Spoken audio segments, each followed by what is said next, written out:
Hi everyone, how are you? I just wanted to do a little sound check and see if you can all hear me this morning, evening, this lunchtime. Yay! Welcome to Thursday broadcast for the next 6 weeks. I'm so excited. I get to talk to you on Tuesdays, I get to talk to you on Thursdays, and I see a lot of you have been here before, but we are never, ever, ever too important to learn, right? Never too important to learn. One of the most important things I think of my career has been that I love learning. And learning is definitely a big part of who I am. So I have to tell you something. I was talking to a friend last night. We were talking about Darwin. We were talking about evolution. And I did say that my favorite Darwin quote is, "It is not the strongest that survives. It is the one most adaptable to change. It is not the strongest species that survives. It is the one most adaptable to change." And throughout 28.5 years of being in the photographic industry, I have to say my daily, weekly, monthly cycle and life cycle of being a photographer has changed so dramatically, from starting out in a dark room and retouching with a paintbrush to then trying the first ever trial version of Photoshop, which wasn't called Photoshop, and then we went digital, and then we went from medium format backwards to 35mm format, and then we went full frame digital, and it was horrible, and then 15 years later, and you know, so often I have fallen out of love with photography and then back in love with photography, and so often I've fallen out of love with the industry and then fall back in love with the industry. And it really has evolved, and I have been very, very adaptable to change. I think that sort of adaptation has really been the cornerstone of my career. And I think that it's really, really important that you keep adapting and keep growing, and also that you keep adapting what you want, like what you are resetting. So today starts off with a few questions. And those questions are really big. Most of you, if you've already been through the basic setup, have seen all these videos. We've recorded all new content, and there's more coming and more bonuses coming. The download is going to be completely restructured. It's actually not ready yet, but we'll hopefully have it ready for you by tomorrow afternoon. That's the new book that goes with it. So we just got a few more things I wanted to add. And so we'll get that out to you in the next 24 hours. But basically, I'm just so excited for this round because this is all new. We've watched you go through it twice, and also we've really listened to what you need and what more you need. So I just have one question for you, because I'm going to stay in the chat and answer questions, and more importantly, those first questions I ask you about what it is that you want, what genre are you going after, really defining with certainty and conviction the path that you want to walk towards. This is going to be really, really important for how we work through the next 6 weeks together, and then the critiques. Now, let's just get something clear. If anybody asks, can you help me out? You guys always ask how you can help me. This is how you can help me. One is, if anybody says, how long is this? It's technically 6 weeks of challenges, and then we have 2 weeks to critique your folio. So we've done something a little bit different with critique this year. Instead of everybody just submitting their folio and getting like a tick box critique, 7 out of 10, you are approaching a professional standard, we're actually asked, would you believe this, we asked the 8 masters who judged the awards and accreditation if they would critique your folio. And we're going to make the critique bigger so that they can give you feedback on lighting, exposure, composition, posing. And for that, in order to get those 8 masters to critique hundreds of folios, usually around 1,000, we have 1,000 we have to pay them, and they're not cheap. So the critique is going to be $20. But the whole point is that you're going to get more feedback. You're going to have the masters critiquing it. And yes, it will be $20. And I know for a lot of people, they're like, oh, we're paying $20, but you're paying for 8 international masters to critique your folio. And when I asked them, I was like, guys, if I paid you, would you critique my folios? And every one of them were like, yes, yes, yes. So you have the amazing Susan Stripling. You have the incredible Michelle Salantano. Pip Walton Shembry, one of the best judges I've ever seen in my life. Ray Shembry, without doubt, 32 years in a working portrait studio, $1 million a year turnover, incredible man, mind-blowing. Richard Wood, New Zealand Portrait Photographer of the Year, multiple times, coming to Portrait Masters, one of our critiquers. Alicia, sorry, God, I can't believe I just said Alicia, and Alicia, I apologize. Alvarez, absolutely incredible. Tony Hewitt, absolutely incredible. 30-year career, master of photography, multiple award winning. Like these judges, if you want to know those judges, they're on the blog, and they're going to critique the folio from startup. And yes, it's only a $20 fee, and trust me, I know that some people will push back on it, but I got to pay these people, and they're expensive, and they're so worth it, and they're going to give you more feedback. So yes, super excited about that. Now, we're going to go through the very first questions for the introduction. We're going to talk about studio setup. I'm going to answer questions in the chat. Then I'm going to come back and we're going to Q&A live, okay? So it means that when you're watching the videos, there's no Q&A, there's no stopping. It's just all the information that you need so that when you rewatch, you don't have to go through all my Q&A if you don't want to. So that's why we're putting it at the end, okay? So you've got 6 weeks to create a sheet of folio to get some really solid feedback on your work, and yes, it's going to be well worth it.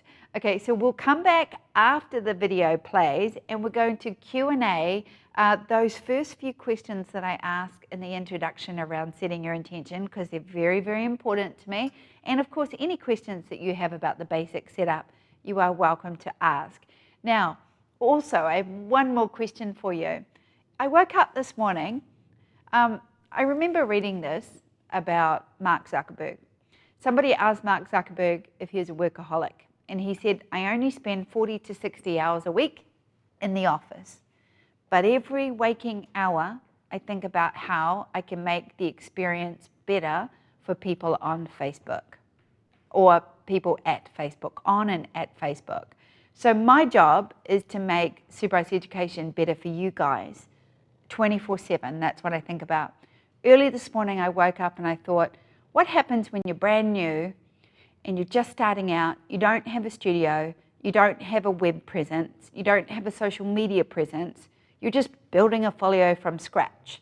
And a lot of people are learning how to pitch, but at the same time they're not confident, and then they don't know how to say the right thing, and then all of a sudden they would struggle with what to say, how to say it, be confident saying it, getting free shoots in, or even semi-paid shoots in for your folio build.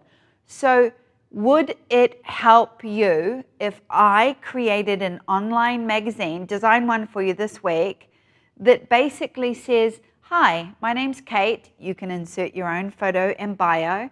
I am training with a mentor, Sue Bryce, blah, blah, blah.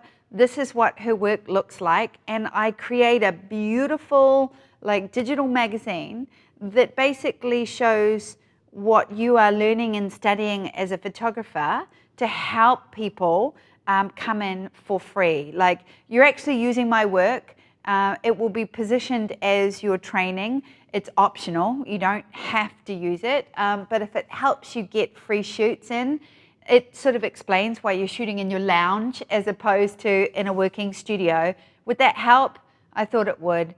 And then I'll do a little template so that you can customize it and make it a little bit more yourself, but it is going to be quite clear that they're my images. So what happened a couple of, well, maybe a year ago, people were posting images of mine on Craigslist and going, free folio build, but they were my images, and people I was like, you can't do that you can't use my shots and not reference me, but in a way that it would be helpful. Okay, I can see that's going to help you.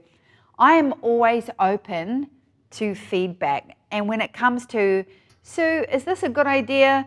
You can ask. There is a lot of things I have always already thought about, but there's things and steps that I need you guys to take, because I cannot physically hold your hand 24/7, but I can physically keep assisting you by creating products that are going to really help you. There is a question there. Is it $20 per image? No, the folio critique, I teach you how to make a contact sheet with basically 30 images on it, and the critique is for one folio, not one per image, one folio. So it will be critiqued as a body of work, okay? And that's how we critique. We generalize the lighting on all of the images. We generalize the posing on all of the images, and we critique you based on that. The way forward is if I give the critiquers lots of tick boxes so that they can help critique. And if they want to, they can also write the name of who critiqued you so that you know who it was out of the masters that critiqued you, which I think is fantastic. So I just want to say that you guys are everything. Like, you guys you show up every week, and we're always blown away by it. And just thank you so much for doing the work. Because when I see you guys winning and succeeding, and just even baby steps, it is just so mind-blowing. I love this community, and I'm going to leave you with I'm going to leave you, before we get started, I just want to leave you with one thing, and then I'll come back in Q&A. I want to tell you why I like being a portrait photographer, okay? This is not rehearsed, it's not practiced, it's just what I love to do. I think when I first started, I thought being a photographer was a cool job. And the sort of job that when I was with friends, one of my friends is an accountant, and she said to me one day, nobody is interested in what I do. She said, you say I'm a photographer and everyone goes, oh, tell me more about that. I say I'm an accountant and everyone's like, oh. And I said, Linda, come on. Being an accountant is not the most thrilling job in the world. So in my 20s, being a photographer was cool. In my 30s, I understood that I could create a career, and in my 30s and 40s, I built a business. Then I started to work with purpose, and I really found my value. But I found my value late. I really found my value late in life, because I'd been a photographer since I was 22, but I really didn't value it. I didn't see the value in it. I did not see it as a priceless legacy product. I just saw it as a cool job. As I started to learn about money and sales and business and value, I started to value it more. And then I realized that that value changes everything, not just the way you work, but the way you receive money, the way you speak about your craft. I have mastered my craft, and now you are mastering yours. Why do I like to shoot portraits? Usually once a day, I get to meet somebody new. They're not always amazing. Sometimes they suck the energy out of you. Sometimes they just need lots of love. Sometimes a person can walk in your door and change your business. But be open to the opportunity of that. I get to spend the day in a beautiful conversation. I don't like fair-weathered conversation. I would rather talk about what moves you, what sets you on fire. I would rather talk about what thrills you, what makes you laugh, what makes you happy, what makes you excited, what makes you passionate, what makes you real. I get to sit with someone and see inside their life. I get to watch them go through this process of literally seeing themselves for the first time, You get to shine a light on people. You get to show them their beauty, their worth, their value. You get to give them love and attention. And what happens in return is extraordinary. And as you're building this and you're building this business, fall in love with it. Fall in love with this business. Fall in love with this folio. You're creating a legacy for a lifetime. And the crazy part is your children, your family, your friends, they're going to watch you grow. They're going to watch you succeed. They're going to watch you work hard. They're going to watch you fight. They're going to watch you cry. And yes, they're going to watch you fall down. But it's yours. It's yours. And nobody can walk in and say to you, "Sue, you can take your 15-minute break now." Nobody will ever say that to me again. I'm unemployable. And you know, I'm unemployable and I love what I do and I still love it. And this is what it's all about. And if I can really connect you to this journey, to the love journey, then when we do feel fear and when we do hit the roadblocks and when we do fall down and we do go backwards, it is easier to reconnect and it is easier to stand up and say, this is how I choose to work every day. Okay, so enjoy. Ask me questions here. We'll come back for Q&A at the end. Take notes. I love you all. Thank you so much for being on this journey. Let's go.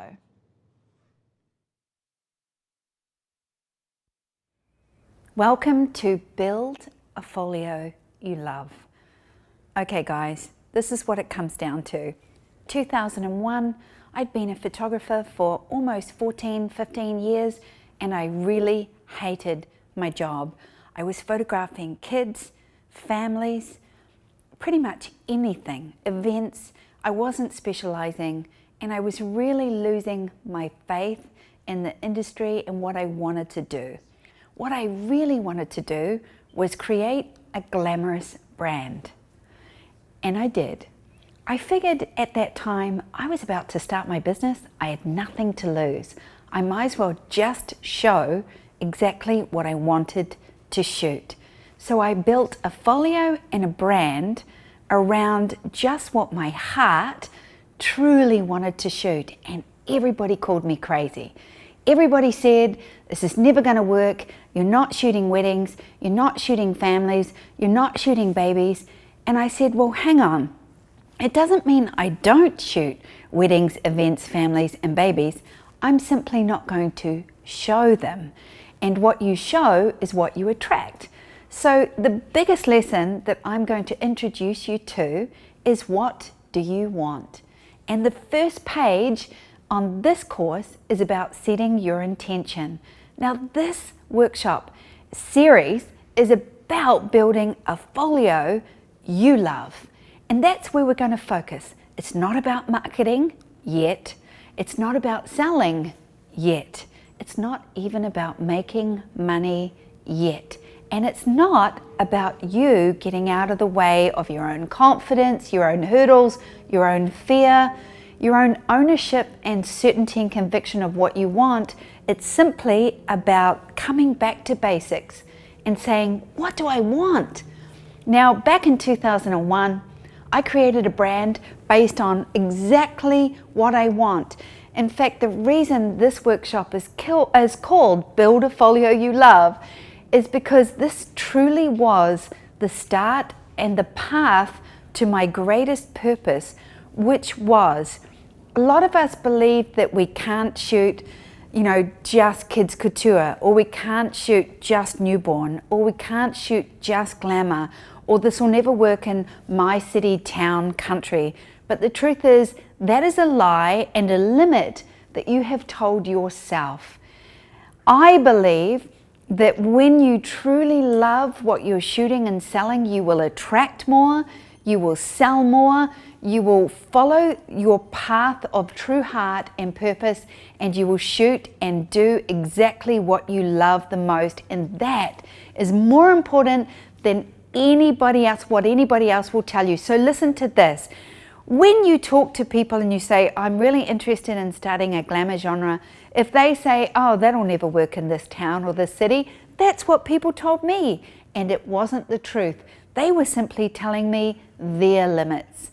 And you know what? Everybody has their own limits, They're not yours. So instead of asking for permission, this first segment of the download of the book for Build a Folio You Love is about you identifying the true path to what you are going to build today. Now, don't get confused. Yes, I'm a very glamorous brand of portrait or contemporary portrait, but that is only because that is what I love.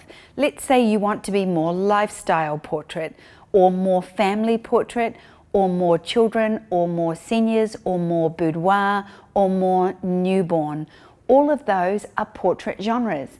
My business model and shooting style, lighting style, marketing, selling, pricing, and product is designed to fit all of these genres.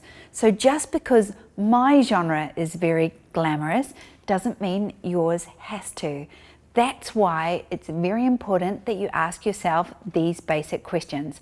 Now, I am a firm believer in set your intention, because your intention really comes from your heart and soul.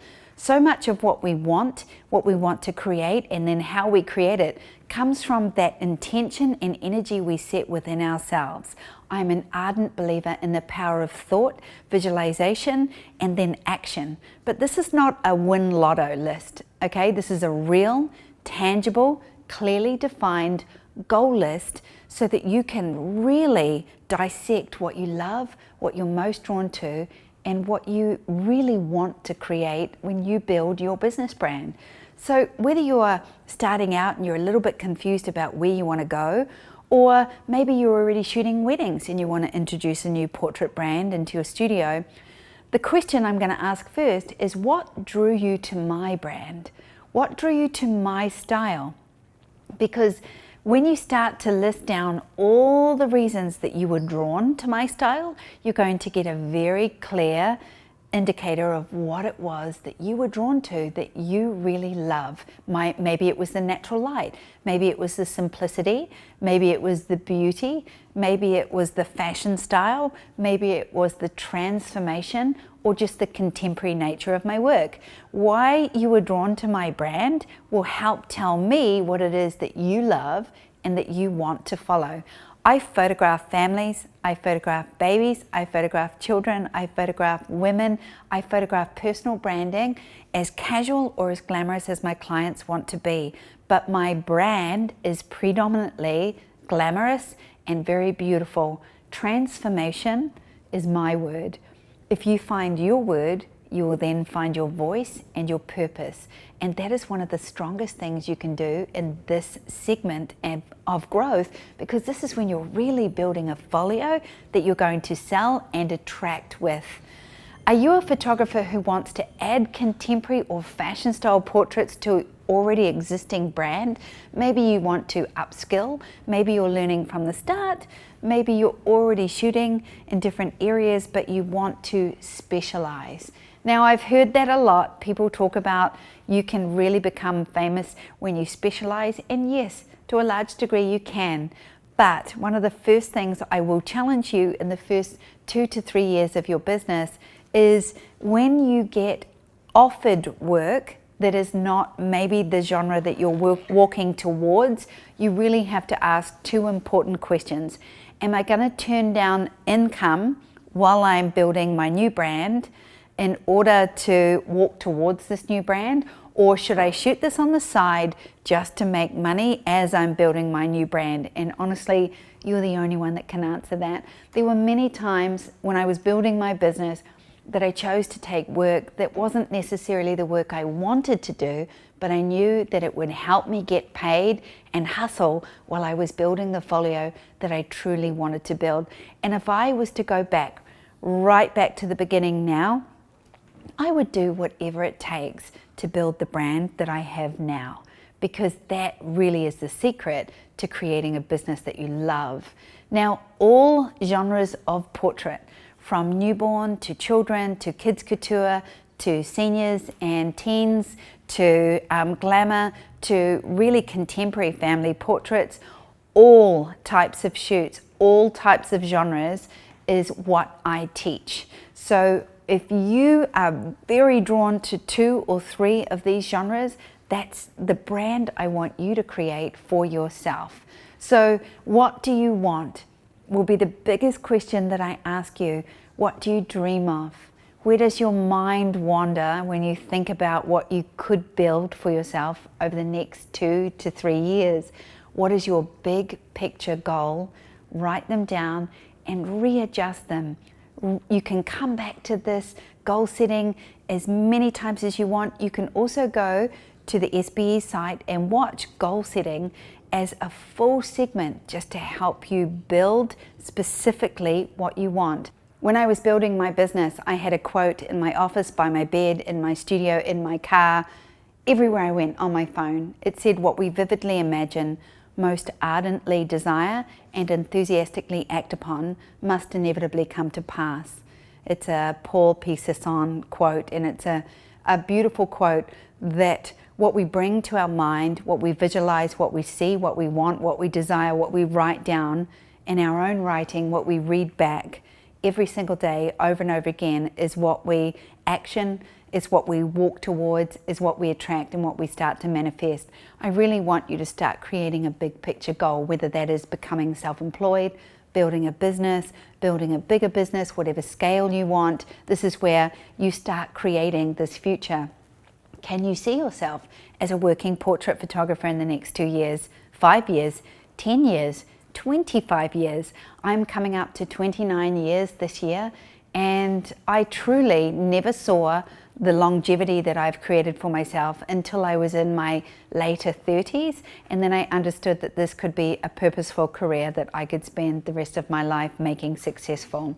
What sales average do you want to build up to?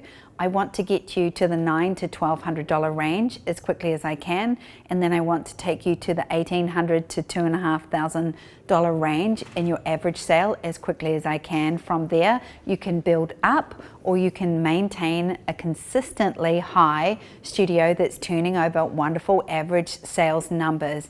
And that's what we teach you in the next workshop. But right now, this is about building a folio that you truly love. Then you can sell anything. I often joke, if you just give me a corner, a window, a curtain, and a V-flat, I can make $3,000 a day. But it's not really a joke. It's kind of my reality. And that's what I want to teach you. I want to teach you how to keep it basic, how to keep it beautiful and simple, affordable, and this is about you building a folio. Now, everybody is at a different level. We're either working from our lounge or bedroom, spare bedroom at home, or the garage. We maybe have a space already. Maybe you're a wedding photographer and you're introducing contemporary portraiture. But again, I go to the window and I'm always looking for a corner. Now, the corner in this room is really great. So let me just talk about two things. One, the wall, and two, the light. Now, this wall is not good to shoot on because it's a very sort of commercial looking brick, and it's not the look that I want. So I have bought my V-flat, which is the world's most amazing reflector. I've brought it up as a backdrop. I simply open my V-flat up like this, and there it is. It's my backdrop and it's my corner. But the reason I'm looking for a corner is I'm looking for a wall for my client to lean and pose on. Secondly, I always put my V-flat right beside the window, and then I need to diffuse the light from this window. So I'm currently using a scrim. This small scrim is under $200, but I'm going to give you two variations on this scrim, total hacks. First of all, I found a piece of wood in somebody's dumpster, and I jumped on in and I grabbed it. Then I went to IKEA and I purchased their drop curtains. They're $7 each. I purchased about 6 drop curtains. So it was around $45 in the end. And basically I put the curtains onto a rod, and I could take this rod with me anywhere. I would use a backdrop stand, clamps, hairdressing clips, you name it. If you have a window that's already diffused, you can add to the diffusion, and if you want more, you can bunch it up. Let me show you. So if you stay there, G, and we'll hold this out. This is 7 IKEA curtains, 6 or 7 IKEA curtains. If I want more light, I open up my sheer curtains. If I want less light, I bunch them up and I diffuse the light. So there are many ways to create your own scrim. Another great one is a white shower curtain, because it's almost identical to the fabric of a scrim. And the third one would be polyester chiffon. Polyester chiffon is a fabric that you can buy almost anywhere. It's around $3 to $4 a yard. So just about this sheerness. It's absolutely perfect fabric. It's probably a little bit lighter than a scrim fabric or a shower curtain, but this fabric comes this wide. It's about 180 wide, and basically it is very portable. I have kept this in my camera bag for nearly 10 years. I simply wind it up like this, stuff it in my camera bag, and no matter where I'm shooting, if I need extra diffusion, even if I have a scrim, I can get clamps and fold this in doubles and give myself more layers of diffusion, because this is all about controlling the natural light. Now this is an unusual corner because it's a short ceiling, 7.5 feet, but we have a skylight. And a skylight is not always the best option because it's going to create, watch my face, a very hard downward light on my face. And I'm going to have to counter that light by learning to diffuse the light first and then bounce and redirect it. So sometimes a high skylight is not always the best thing to have, but luckily I should be able to shoot deeper into this corner, which takes me away from that light. There are two options here. We can block the light, or we can gaff tape a diffusion to the skylight to soften that light. Those are our options. So our basic setup is this. We're going to have a corner, so either a painted wall, painted plain corner, a V-flat, or a backdrop nice and close to our window. Those are our three options. To diffuse our light, we've got a scrim, some polyester chiffon, a shower curtain, or some good old IKEA drops. It's amazing to have a seat, a stool, or something that your client can sit on. This is an apple box. Apple boxes range, they're around the $79 to $120 mark, but they are the most used product and prop in my studio.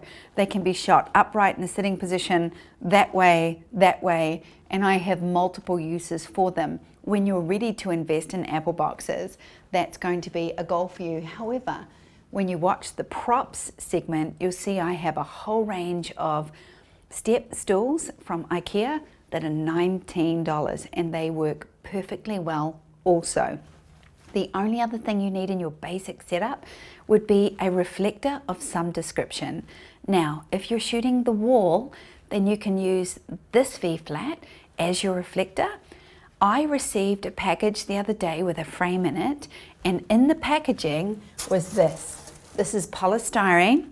This was part of the packaging. Have a look at this. Best lighting reflector money can buy. So in the film world, they call it bead wall because polystyrene is made up of millions of beads, small little beads of polyboard. They reflect light so beautifully. This was a free reflector. And to this day, if I ever see polystyrene in packaging or on the side of the road, I stop and pick it up. There is nothing more amazing than this board. And honestly, look at the difference. When I go into this harsh light, I can balance the light from underneath by picking up my polystyrene and showing the difference between, watch my face, the light that's hitting my face, and then when the light is not hitting my face. It will bounce up the shadows almost 2 stops, and it helps you even out and flatten out the light, which is the goal for beauty photography and natural light portraiture inside. We're always trying to flatten the light so it's more softer and more enhancing to the face. And also simple foam core. So this one here is a cut down version of the big foam core, and it's white on one side, which is also a wonderful reflector, and it's black on the other. So if I want to create a little pop of reflected light to the face, I can clamp that onto there. And if I want to create negative fill, so a little bit more shadow and contrast around the face, I'm going to use the black side, but I'm going to teach you how to do that. So keep it simple. Keep it really simple. Let's break this down. Apple box, you're looking at around $79 for one. These are $18 each, and I have two of them taped together with gaff tape. And then you can diffuse your window with net curtains, a shower curtain, polyester chiffon, or a scrim. Scrims range from about $200 to $400 to $600 to $1,000 depending on how big and how fancy they are. Or you can just go shopping at IKEA, get a $19 IKEA stool, some cheap drop curtains, and we're away. Let's take a shot.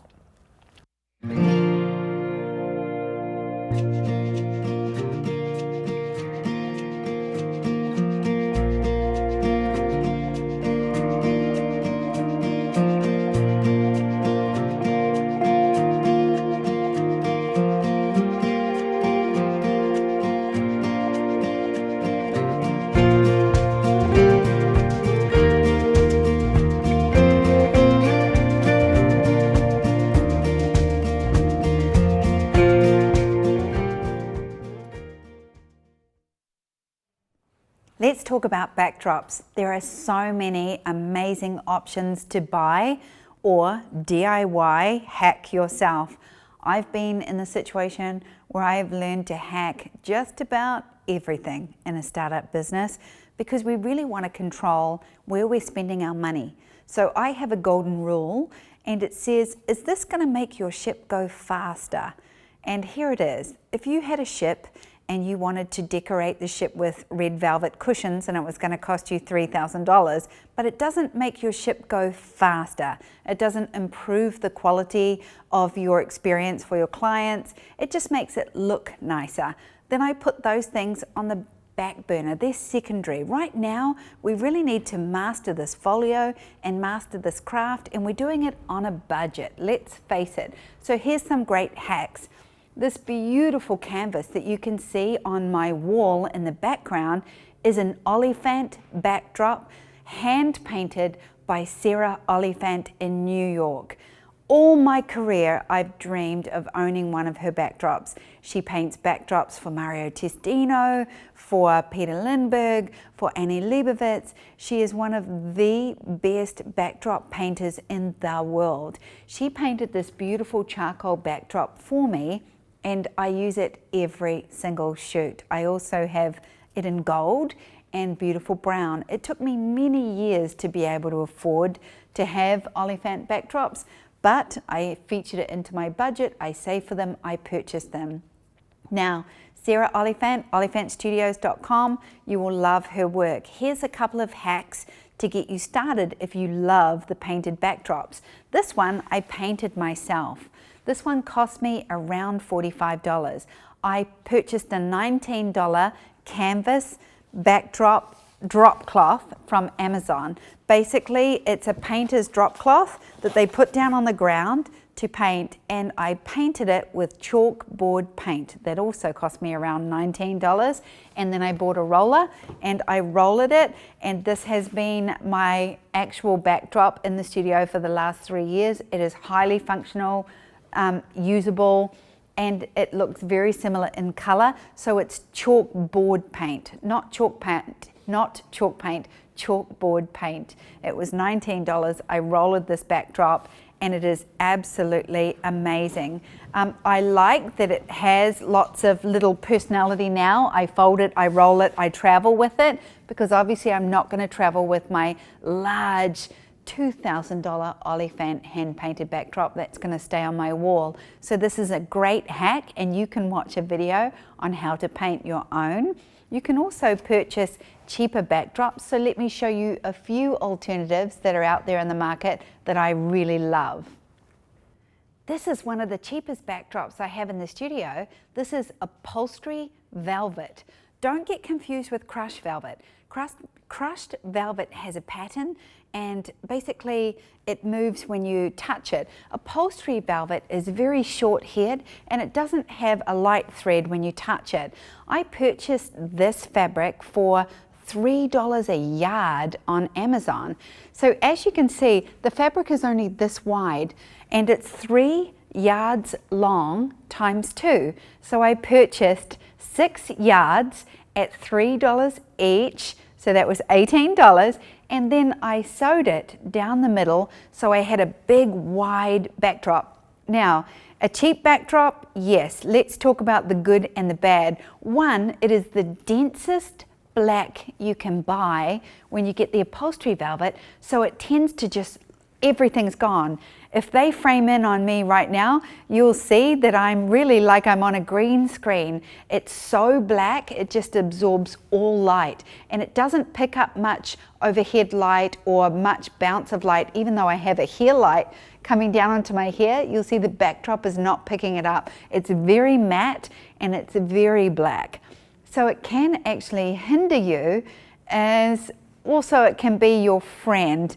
It's one of those backdrops that is a great hack, but sometimes when I don't want that dense black, I love paper black because it's more dark grey than the blackest of black, if you know what I mean. But if you're doing silhouettes or film noir or dark looks or body work or nude or maternity, then the black upholstery velvet can be absolutely amazing. It is reasonably light and durable. It does not need steaming because it's so black you don't see any of the wrinkles, and it was very easy to stitch because it has a sort of upholstery commercial grade backing on it, which meant that it sewed together with a sewing machine very, very well. I am no seamstress.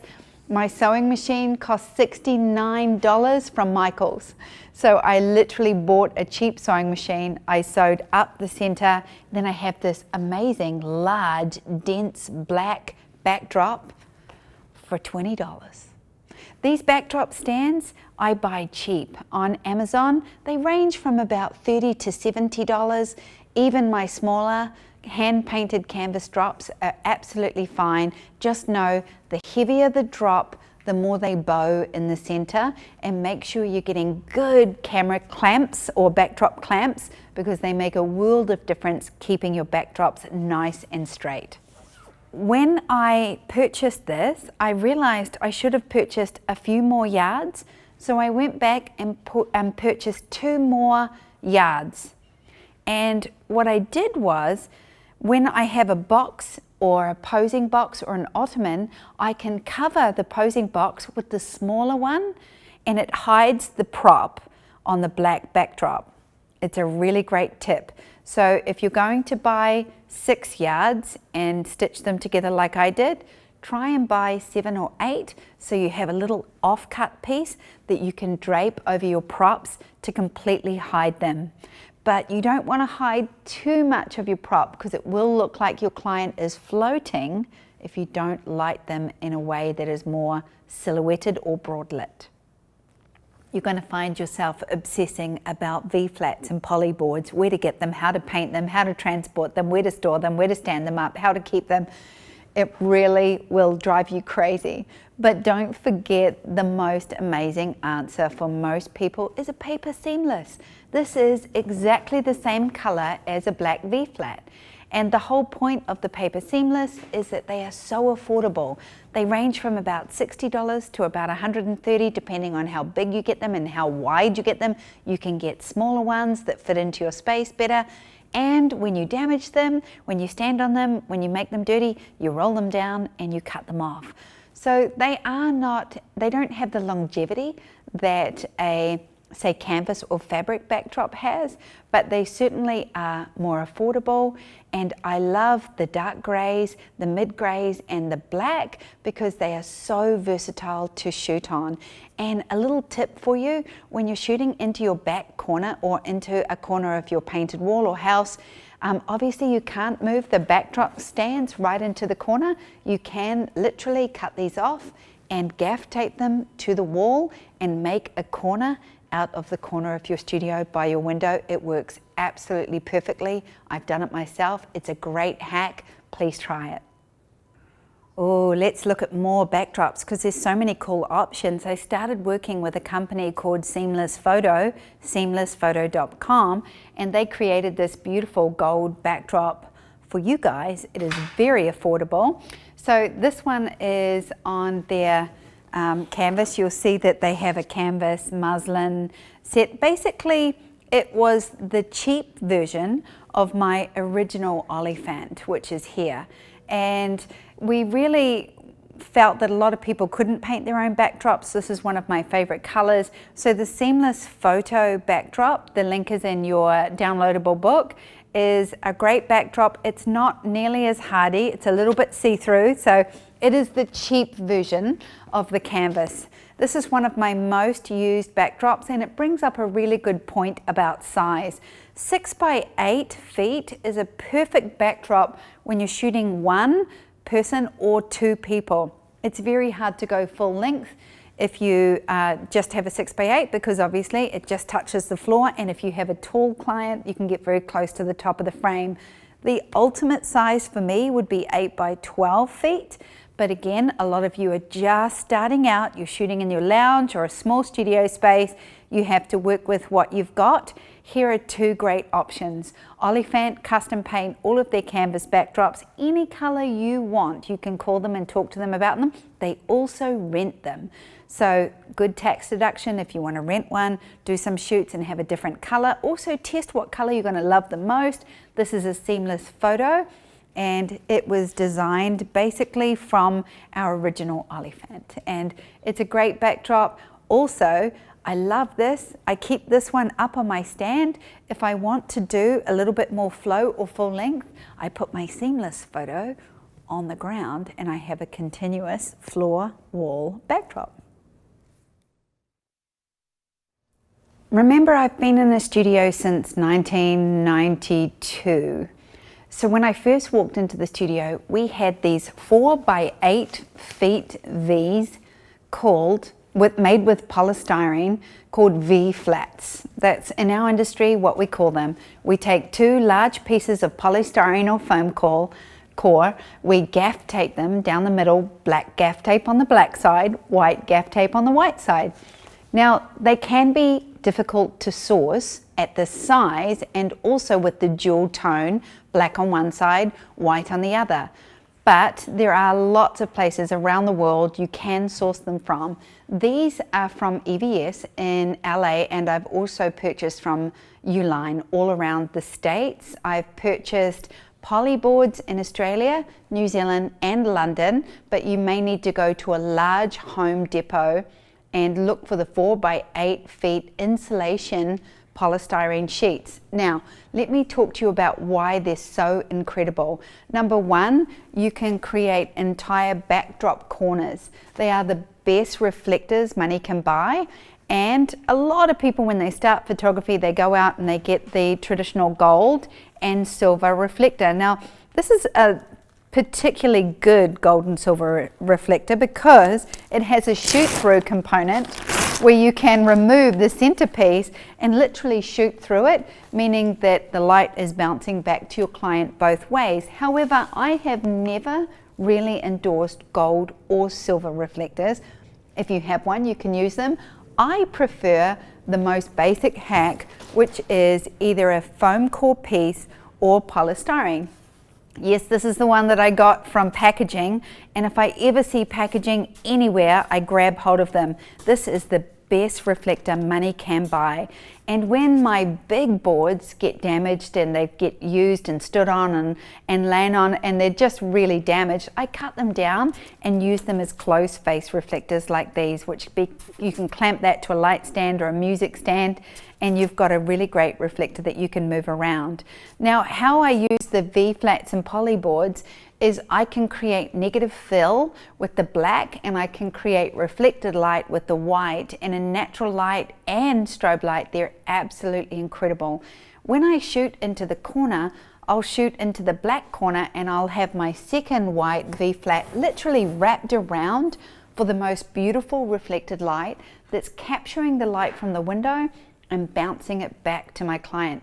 Now these boards average around $18, okay? And then ultimately you would have 4. If you could, you would have 4. You do have to know they are 8 feet high, so if you don't have an 8-foot ceiling, you may have to cut them down. You can just use a crafting blade, and gaffer tape is how we tape the center. You stand them up long ways together and gaff over so that it works like a hinge both ways. We gaff tape with the white side on the inside, we gaff tape the black side on the black side. Now, a lot of people can't source foam core. You can go to a sign writing store or a print store and ask for foam core or styrofoam that basically is black on one side and white on the other. Some people struggle to source it in different cities, but you can buy just white or just black. Absolutely amazing. If you can't, you will find polystyrene easier to source. I love polystyrene. I've used polystyrene a lot longer than until I found only these V-flats about 6 or 7 years ago. I've always used big poly boards, and I do exactly the same way. I create a hinge with gaffer tape, but I actually painted my poly boards. They come white. I painted them with chalkboard black paint on the back side, so I had the option to do negative fill or reflected light, and it was absolutely perfect. These truly are the most amazing reflectors money can buy, and when you can afford them, they will be the first purchase in your studio setup. Until then, you can hack your reflected light with smaller cut boards of white foam core or polystyrene or packaging or white paper or anything white that reflects the light. And when you can get the bigger ones, you're going to have a bigger, softer light source. So remember the golden rule. The bigger the light, the softer the light. So the bigger the strobe or modifier, the softer the light is. The bigger the scrim, the softer the light. The bigger the window, the softer the light. Okay? Once you understand that, you're going to reflect as much light to this big light source here, so it bounces back to me and makes me look really, really good. Also the black side, incredible for more contrast, negative fill, and it's the greatest backdrop you will ever find because it's the exact same color as a black seamless paper. The black seamless paper comes in one long roll, and they range from about $60 to about $120. And you'll find that that is one of the best things you can shoot on. It's affordable, and it will be one of the first things you also purchase. One of the greatest lessons you're going to learn, which will change your professional life, is diffusing natural light. So interestingly enough, I started my brand in 2001, and I wanted a contemporary glamour studio inside. Now I'm going to show you how to shoot outside as well, but most of my work, 98% of it, is done inside because I wanted a magazine, fashion inspired contemporary portrait look. You can light newborn the same way, couples, families, boudoir, they're all the same. But one of the things you're going to learn from me is how to control, bend and bounce natural light before I teach you strobes or constant lights. So you're going to have to learn about diffusion. This is a diffuser, and this one here is one stop of diffused light. Now you can buy different thickness, and when you're going to hack your own diffuser, like if you're going to use a white shower curtain, very similar fabric. You do have to hang it on something so you can clip it to a rope or a curtain rail or a backdrop stand. So this diffuser here is small. It's about 2.5, nearly 3 feet by 5 feet. It's a great little diffuser for a constant light, a small constant light like a stellar light, or just a window, or to move around with shears. Now shears are the cheap IKEA curtains that I bought for $7 a drop. They can be hung on anything. That is my favorite hack. polyester chiffon, sheer curtains, net curtains, or you can get a white shower curtain on Amazon for $10. This is the more expensive version. So if these shears cost $40 for the whole lot, this whole kit here with the framing was about $200. Then we get into the bigger scrims. Number one, really great for a big space like mine, or a big window or a glass sliding door, because the bigger the scrim, the softer the light. And that's what we're trying to do. We're trying to direct the light source, whether it's a strobe, constant, or window, to the back of the scrim that spreads out the spray of light and directs it towards your subject and makes them look beautiful and softly lit. So this big scrim is around the $300 mark. Now this is 8 by 8 feet, and the link is on your downloadable book for this segment. Now I also have a 6 by 6 foot laser light scrim, which is 2 stops of diffused light. It is basically, if they were to go up in layers of being more expensive and higher quality, my laser light 6 by 6 foot scrim is definitely the higher quality out of these three, but it's $600. So they're definitely going up in increments of $100, twos, and even numbers. So, you know, 200, 300 to 400, 600 for the bigger, thicker scrims. But again, you can hack a scrim. Curtains, polyester chiffon, or a white shower curtain without a pattern. Works very, very much the same. What we're trying to do is control the amount of light that is coming through our window, or from our constant light, or from our strobe. And the good part about the curtains that these scrims cannot do is, if we want to diffuse more light, we bunch them right up like this. If we want more light, we spread them out and lighten them up. So yes, to me, this hack is more versatile, it's easier to use, and it's going to get you the best results while you're building your folio, so that you can learn to redirect that light, soften it, bend it, bounce it, and diffuse it. This is what we're going to learn in our lighting segment. I started my portrait business in my country garage in Karaka, south of Auckland, an hour out of the nearest big city town, in a small rural cottage. Now, a lot of people will look at these images and say how lucky I was to have this space, and I really was, but let me break it down for you. When I first started, I had garage roller doors, like the big ugly ones, and I would roll them up prior to a client coming so that they wouldn't see that they were brown, ugly garage doors. I would then sweep out all of the leaves and I would prepare my studio. I had no toilet outside, so they had to go into my house, and I also had no signage or anything that looked good on the outside. It really was a garage, a double garage. I started to shoot in there because done is better than perfect, and I started to sell my work. I soon, within the first 2 months, could afford to remove my garage doors and put glass opaque doors in. They cost me $5,000, and that was in 2001. So that was a lot of money to invest in my business, but part of investing in that was that I stopped feeling so bad about people walking up to these ugly garage doors. The makeup table you can see in these photographs was picked up off the side of the road and painted white. So was just about everything. The flowers you can see on my coffee table are artificial flowers that I used to fill the vase with water and put greenery around the bottom from my garden to make it look like they were real flowers. I would always spray my flowers with my own perfume, and people would always say, "Oh, those flowers are so fresh and beautiful, I can smell them from here." And they were never real because I could never afford real flowers. I had the ugliest blue carpet, a door that did not shut properly at the back, so there were always spider webs and all sorts of creepy crawlies that came from outside in. I had windows that had a gap at the top that didn't have a lot of diffused light, and I really was bootstrapping. But I took that garage, once those glass doors went in, to $20,000 a week in gross turnover.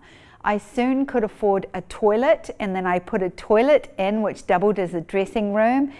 And I can honestly say to you, this was the biggest knock-up hack job you have ever seen for a studio, but I gave it all my love. So I'm going to show you two people that have built studios that now have amazing studios. I'm going to show you their first 3 months. This is Nikki Kloss's home studio. She had a tiny little rental home in Seattle, and she built her Folio right by her front window with one V-flat. As you can see, it was a very small space. She was also shooting weddings at the time, so she was getting very good at shooting, marketing herself, selling herself, and networking while she built her portrait folio.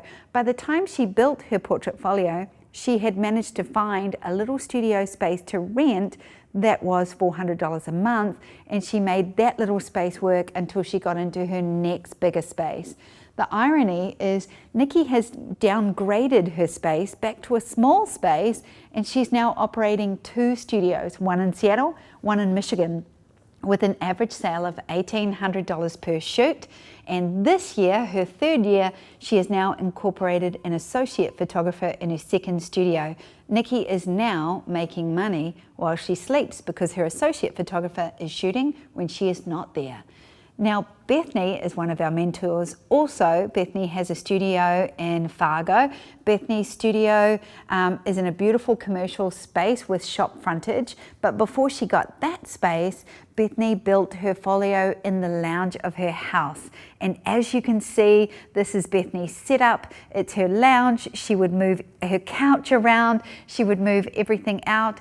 And when we went back and talked about, you know, her first $2,000 sale from the lounge of her house, and that she literally got her studio immediately after, you'll understand that Bethany came from a shoot and burn background where she was shooting families in parks for $50 with 200 images on a CD, and obviously not financially viable and certainly not sustainable. She found me, started to build my model, built her Folio in her own lounge room first, and as you can see right by her kitchen, you know, this is their family home. So we talked about it extensively. Having her children out of the house meant that she could only shoot in school hours.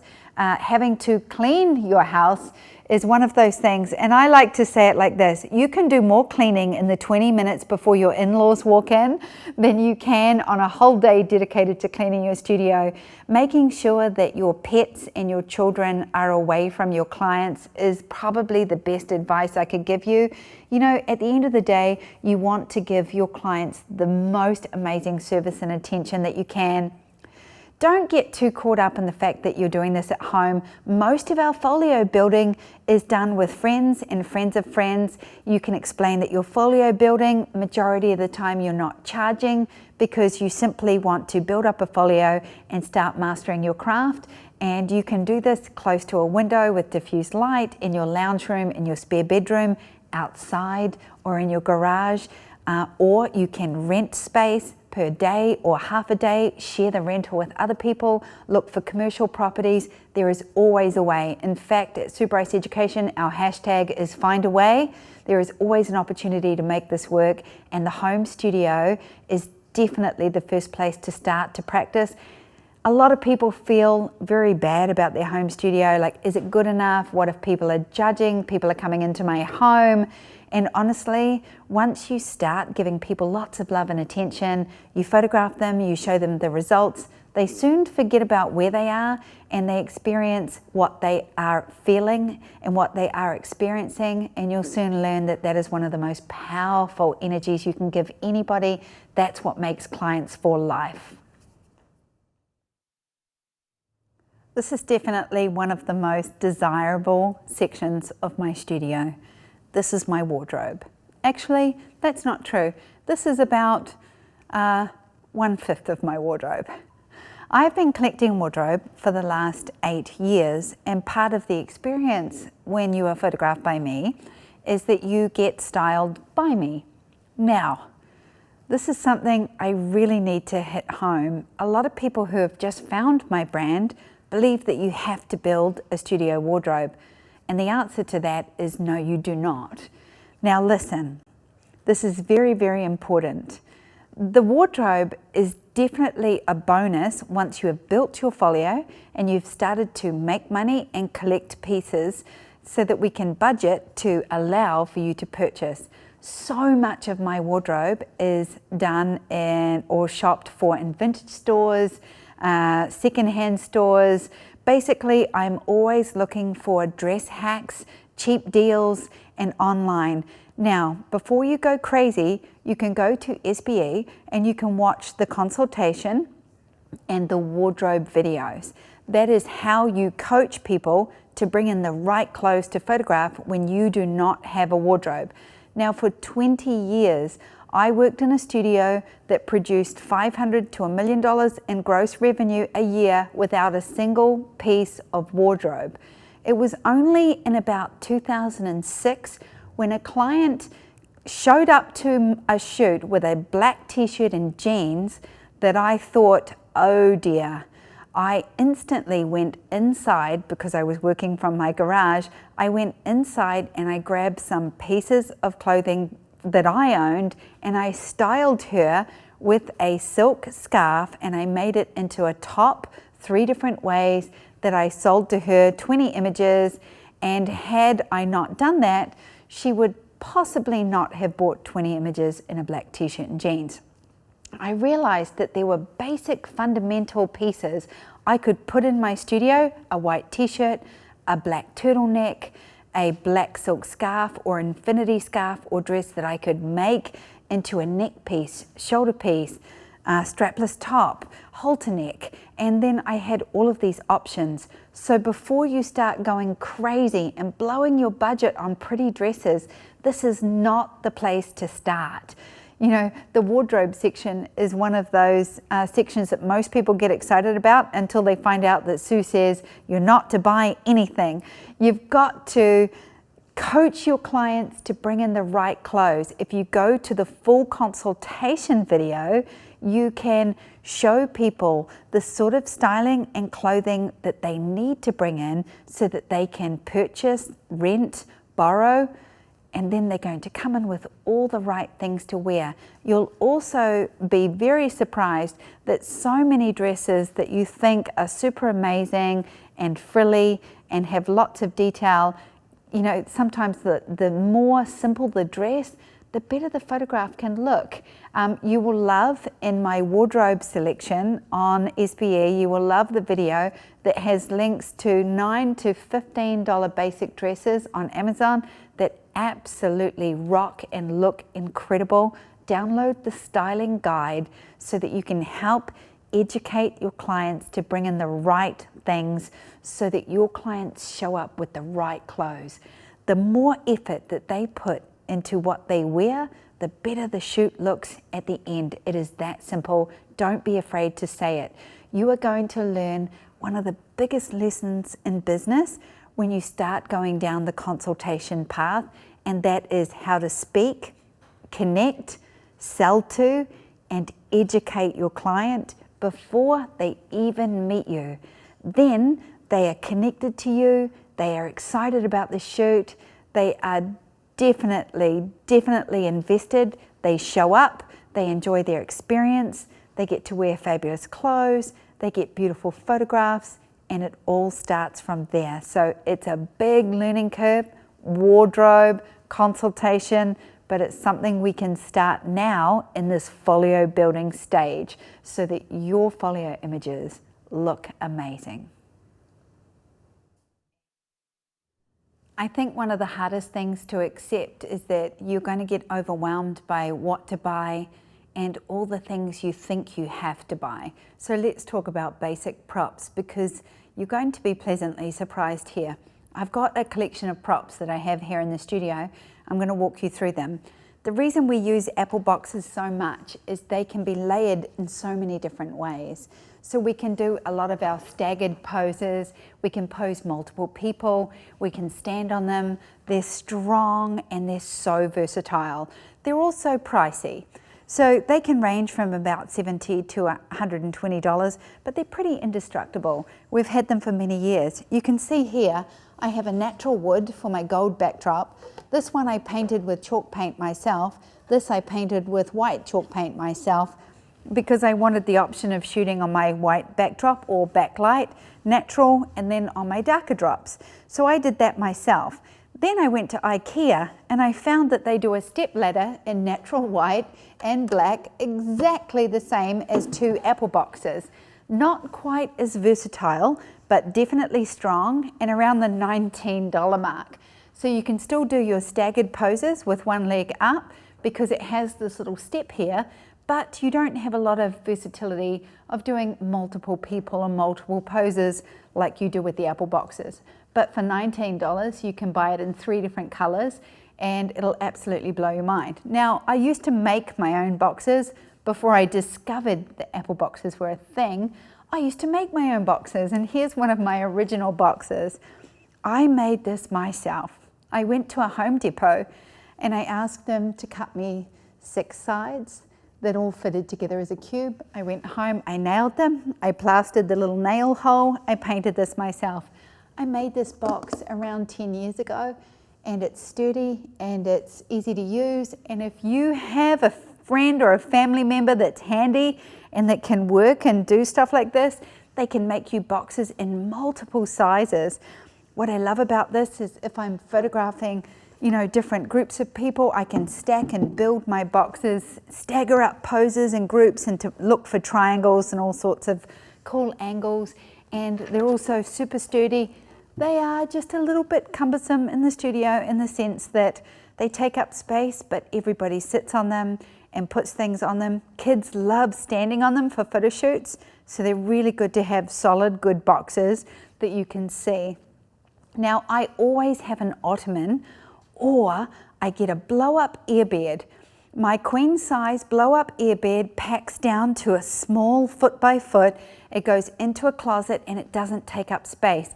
It also blows up on its own, and it was around the $80 mark. I have that for boudoir shoots or anywhere that I want more of a bigger bed. It's always great to have an ottoman for lying down poses. I purchased a couch that lies completely flat like an ottoman, so it's a dual purpose. It's both a couch for my clients, and I could bend it around in my lounge room. It would become a prop to shoot on. So I was always looking for that white couch that had a nice low back or a flat back, so I could do poses on the ottoman like lying down, shooting down, boudoir, any of those poses. Now, this is an original posing table. If you Google posing table, you're going to find this. I have had this in the studio since 1992. So basically, this posing table goes up and down. It's designed, you see, right there to sit somebody in, and it's really great for headshots or corporate headshots, but it's really wonderful for beauty poses. Everything from the elbows up, hands touching, using all these poses. It comes with a little stool. So this set is around $270. It's a little bit of a higher price point, but the whole point is I'm just showing you everything I have and use. It is not the most used product in my studio by any means, but when I do need it or use it, it is really wonderful. Also, it comes with reflectors that fit the tabletop. So if you're doing a beauty shot and you want to bounce and reflect gold, silver, or white light up to your client, that's what the reflectors do, sitting on top. This was a little find that I found on eBay for $15. I'm always looking for retro, old, distressed, you know, ladders and wooden ladders. I'd love a 6-foot one. Think Annie Leibovitz. This was about styling. You can use suitcases, trunks, boxes, apple boxes, or ladders. Look incredible in family portrait shoots or group shots or Girls' Day Out or that real Vanity Fair style. I'm always looking for cheap wooden ladders.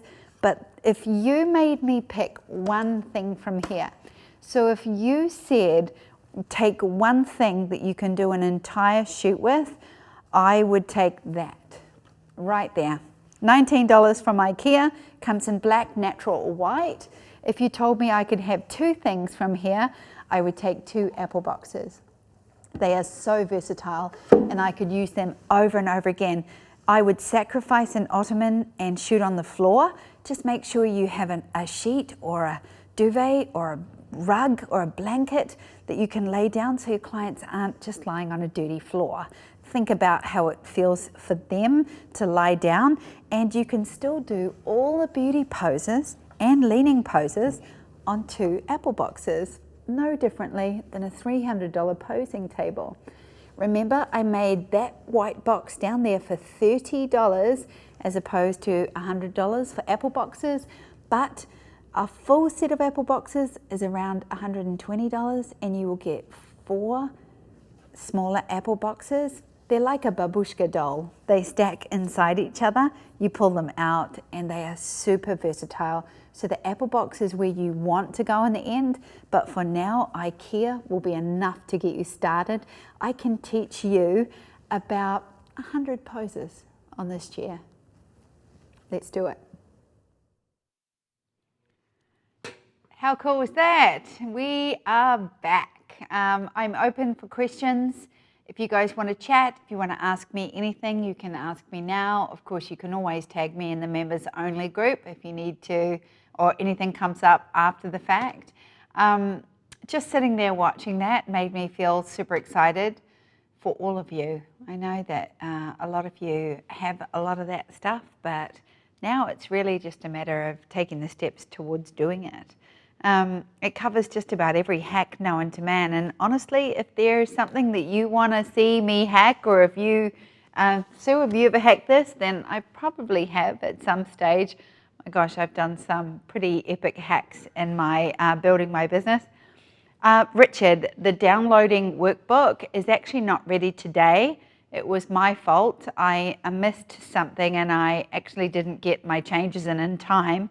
So it's being done as we speak and hopefully ready tomorrow evening. She's pretty fast at doing changes, but we had a whole lot of content to add, and that includes images as well. So we're adding them now, and I'll put a shout out in the members group late tomorrow afternoon so that you guys can get in and download it, because it has so much great information on it, and there's more coming. So before we started, I said, would it help if I created a digital magazine for you that's going to help you get Folio build clients? Everybody said yes. So we're going to add that to Shauna's design list tomorrow after she finishes the book. And then you guys can have that as well. Also, the images for the style guide have now been retouched, finished, juiced and shot them all. They're beautiful.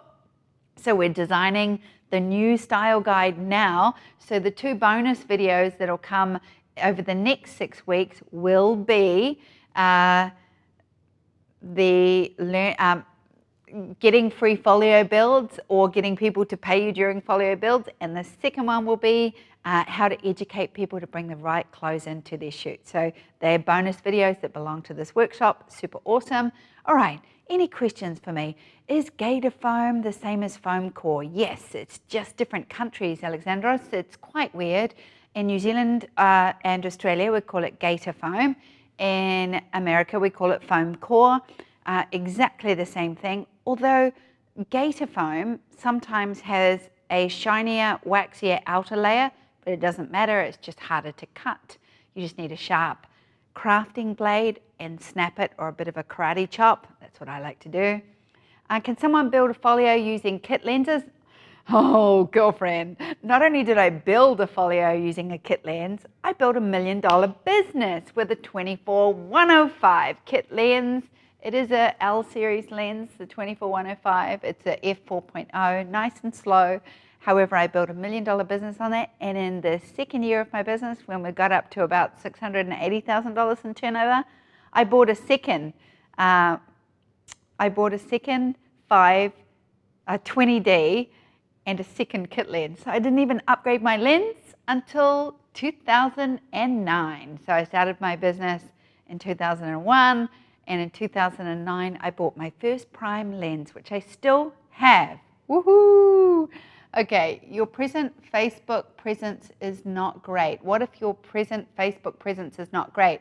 You asked that question earlier, didn't you, Mia? And I said, make it great. You don't need to delete anything, just start making it better. If you're wanting to learn strobes and it's your startup, then lighting is week 5. I have lighting is 13 videos. They're already filmed. They are amazing. I've done Stellars, Constant, Outside, Inside, Bad Light, Strobe Light, Double Strobe, Basics, and so awesome. Will any of the workshops over the next 6 weeks be live studio audience? No, Mark, they're not. However, I will always be live here. The reason we don't have a live studio audience is we wanted to make this workshop really evergreen. So that's why. Using a V-flat in the corner narrow window, can you photograph more than one subject? 2 is easy, 3 is doable, 4 is a push, you're extending backgrounds. But luckily, Jessica, there's an amazing video on how to extend backgrounds with content aware on Photoshop, and it's really awesome. Remember about the critique, it's $20, but the masters that judge the accreditation and awards, they're the ones critiquing you. So we're paying them directly and we're paying them for their time. And I am a firm believer in paying people for their time. I'm a firm believer in the more I pay, the better I pay, then people will always come back. I don't ever ask people to do anything for free because in business, there is no such thing as a free lunch. Get used to it now. It's equal exchange, always value, always equal exchange. Amber should call for entries in a few weeks. Yes, you've got 6 weeks of working on your folio before you submit your critique. So don't worry, 6 weeks away. Rodney, I loved your last shoot, Rodney. You put that shoot into that Facebook group. It was beautiful. It was lit to perfection. It had the best expression, connection. Well done. I'm loving seeing your work go to the next level. You know what, Cassandra? I have 3 sets of apple boxes, white, black, and natural. As you build up, you can add on. For now, just make it work as best you can. You can always put colored fabric over it to lessen down the wood color to start with. Do we have to register for critique? No, Ellie, we will open it in 6 weeks.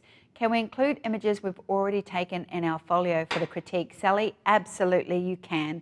It's about getting really good feedback from a master photographer. Tina, are you going to make a roadmap / checklist of all the steps? Yes, it's a downloadable book. It will be ready tomorrow afternoon. Will these broadcasts be archived? Sunday? Always. And now they have their own URL, which we will share with you as soon as that's ready. How do you build a folio and still make income to pay for your studio rent? Well, you have to make a folio building day, Jackie, at least once a day, and whatever other shoots that you're getting income from, you can focus on 4 to 5 other days a week. But just turn all of your attention on folio building to 1.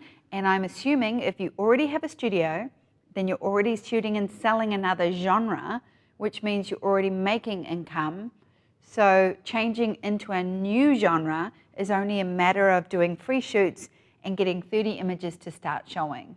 So where you are on the level, so remember this, I used to teach karate in New Zealand. I used to teach white belts and black belts. It's a really hard thing to do, but everybody here is at a different level. How many people should be in my folio? You know what, I'm gonna say a minimum of 3 and obviously a maximum of 20 would be great, whatever, it's really, yeah, but a minimum of 3.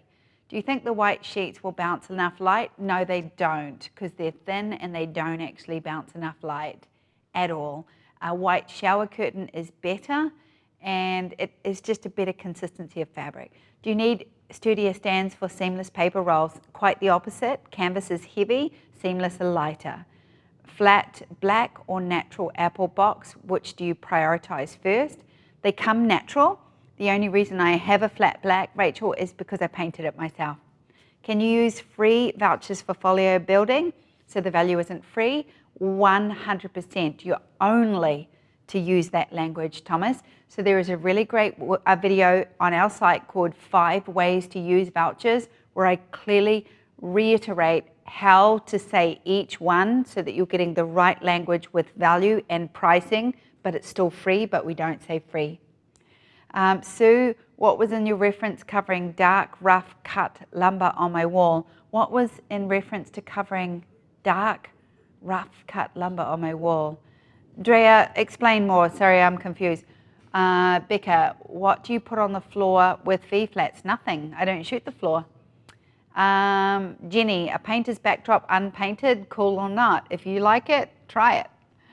Throw black fabric over a natural apple box. Exactly what I just said. I do have polys, but the color cast is pretty rough. I don't understand, Drea.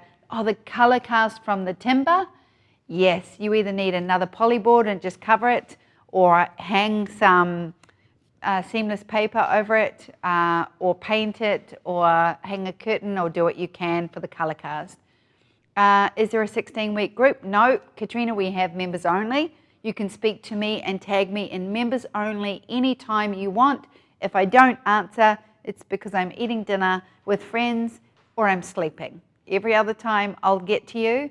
Remember, Bethany, Nikki is always in that group to help you. Light bulb moment, my target market is mothers or mothers. I can keep shooting the newborns I love too, but Sue style. Absolutely, Rachel, anytime, and give each woman you have photographed a child in the last 3 years a voucher to come back for a Mother's Day shoot. And then you can build a beautiful folio. When you say free shoots, does that mean they pay nothing?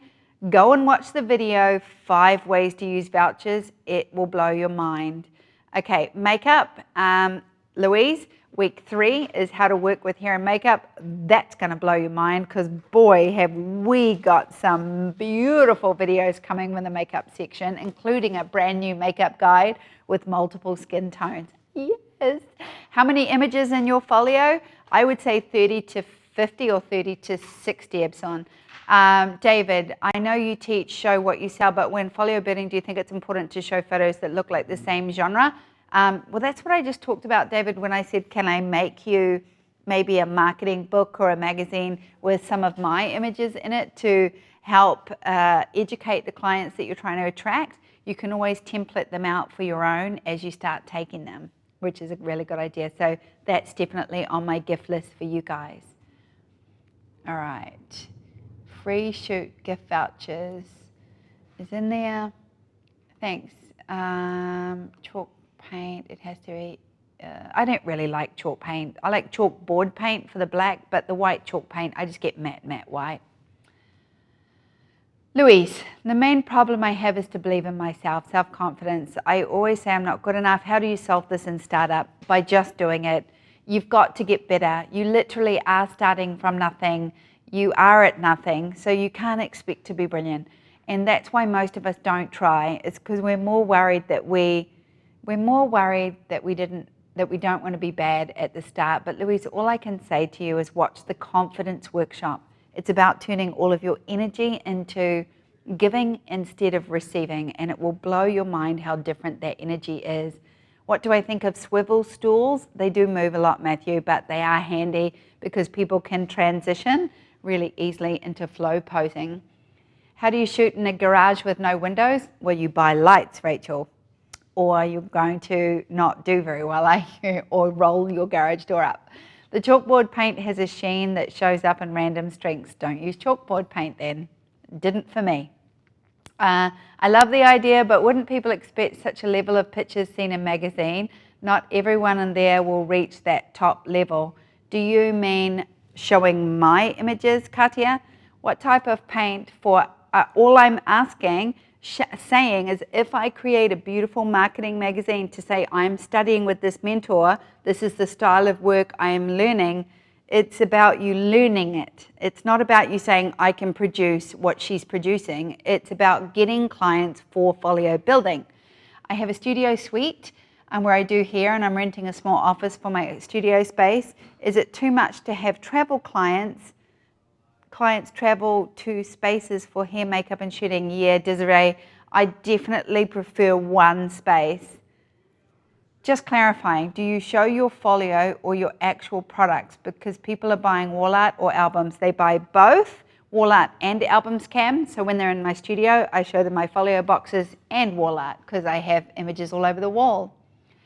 Sam, self-confidence video has changed everything for me. Wicked cool. I love that workshop. It's one of my favorites. My back room that I shoot in has 3 walls of large windows. Do I block a few and diffuse as much as I can? Yes. Block a few and diffuse them all, or try and just diffuse them all first. Notice what's yours too.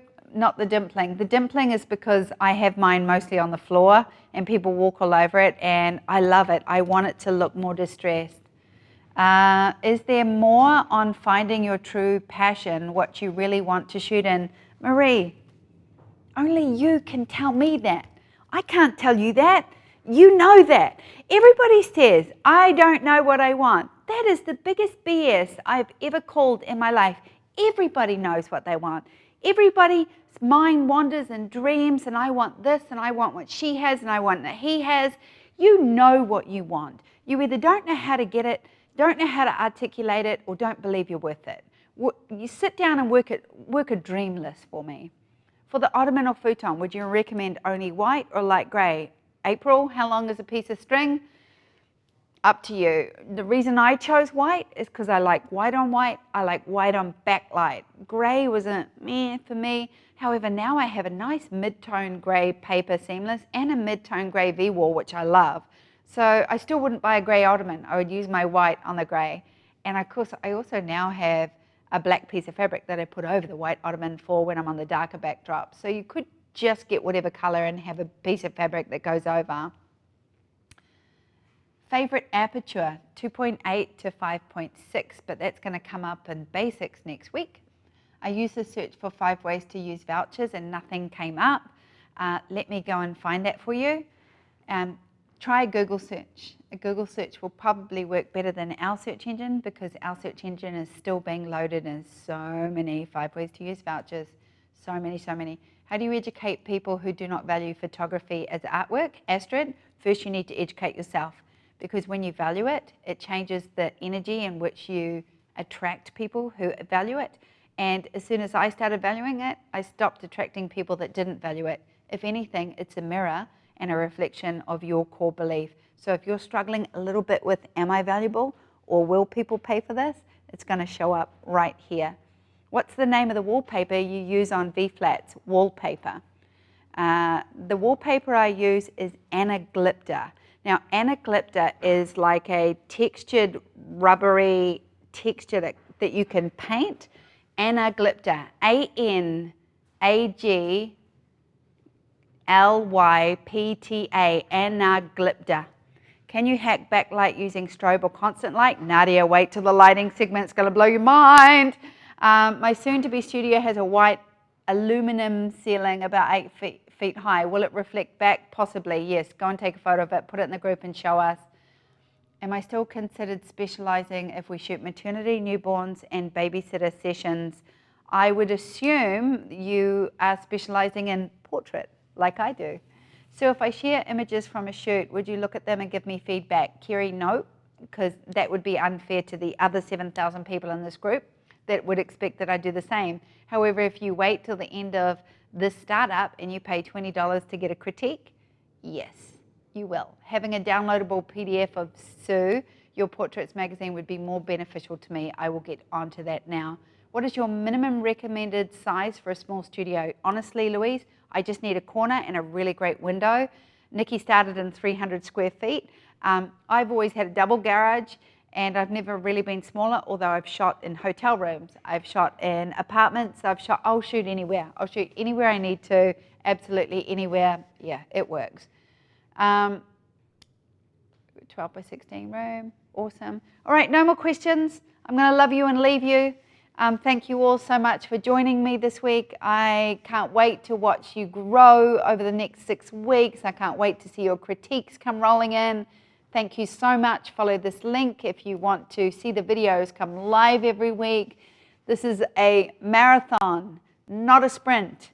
Every day we train together. And if you've ever trained, I've never trained for a marathon. I've done a half marathon. I did it in 2 hours and 50 minutes. Not the fastest marathon, but you know what? I just knew that I had a tenacity to finish. I've always wanted a goal to be to run a marathon, but now I'm too weak to run, and I'm trying to build up my strength, but I don't see myself running a marathon because it takes a bit of time. We need to train for our marathon. Some days you have bad runs, some days you have good runs, some days you feel like you can run forever, and someday you never want to run again. But the whole point is, in this group are a whole lot of people with the same unique challenges as you, doing their best to build a future and a business so you never have to go back to that horrible job ever again. See you next Tuesday. See you next Thursday. See you in the big group. Ciao.